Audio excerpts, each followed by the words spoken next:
मित्रांनो नमस्कार, पुन्हा एकदा आपले स्वागत आहे. मित्रांनो, राज्य शासकीय कर्मचाऱ्यांसाठी एक मोठी बातमी. शासकीय नोकरदारांचा पगार आणि सेवानिवृत्ती वेतनधारकांची पेन्शन होणार RBI मार्फत वितरित. नवीन प्रणालीमुळे कर्मचाऱ्यांना दिलासा, अशी ही मोठी दिलासा देणारी बातमी आहे या व्हिडिओच्या माध्यमातून आणलेली आहे. बातमी सविस्तर समजून घेण्याकरता मित्रांनो व्हिडिओ शेवटपर्यंत पाहून चॅनलवर नवीन असल्यास आपल्या चॅनलला सबस्क्राईब करून टाका. व्हिडिओला तुमचा एक लाईक करायला विसरू नका.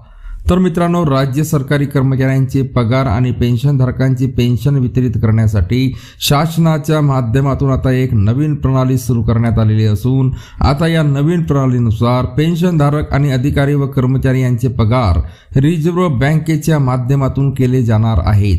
अगोदरच्या प्रणालीमध्ये बदल करत सरकारने सरकारी नोकरदारांना देण्यात येणारा पगार व सेवानिवृत्तीधारकांची पेन्शन यामध्ये सुसूत्रता यावी याकरता प्रणालीमध्ये बदल केलेला आहे. 1 एप्रिलपासून ई-कुबेर प्रणाली लागू. याबाबत सविस्तर वृत्त असे आहे की राज्यातील सरकारी नोकरांचे पगार आणि सेवानिवृत्तांच्या पेन्शनमध्ये सुसूत्रता यावी याकरता शासनाच्या माध्यमातून प्रणालीमध्ये बदल करण्यात आला आहे व त्यानुसार आता पेन्शनधारकांची पेन्शन आणि अधिकारी व कर्मचाऱ्यांचे पगार हे रिझर्व्ह बँकेकडून केले जाणार आहेत. या नवीन पद्धतीत आता शासन रिझर्व्ह बँक ऑफ इंडियाकडे पैसे जमा करेल व त्यानंतर कर्मचाऱ्यांच्या खात्यावर थेट रिझर्व्ह बँकेच्या माध्यमातून पैसे पाठवले जाणार आहे. विशेष म्हणजे एप्रिल महिन्याचे पेन्शन या ई-कुबेर प्रणालीच्या माध्यमातून वितरित करण्यात येणार असल्याची माहिती देखील समोर आलेली आहे. परंतु यामध्ये ज्या कर्मचाऱ्यांनी बँकेचे खाते देताना IFSC कोड बदलले नसतील अशा निवृत्ती वेतनधारकांना मात्र फटका बसण्याची शक्यता आहे.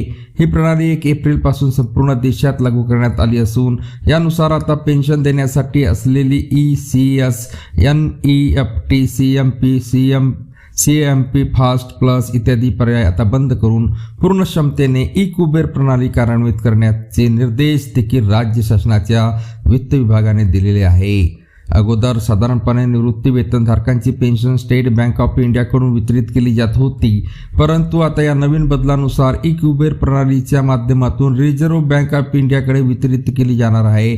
परंतु आता यामध्ये जे SBIचे खातेधारक असणाऱ्या सेवानिवृत्त कर्मचाऱ्यांना IFSC कोड द्यावा लागणार आहे. यामध्ये आता शासकीय कार्यालयाकडून आलेली कर्मचाऱ्यांची यादी कोषागार कार्यालयाकडून रिझर्व्ह बँक ऑफ इंडियाकडे पाठवण्यात येणार असून त्यानंतर बँक ऑफ इंडियाच्या माध्यमातून कर्मचाऱ्यांच्या खात्यावर पगार टाकण्यात येणार आहे.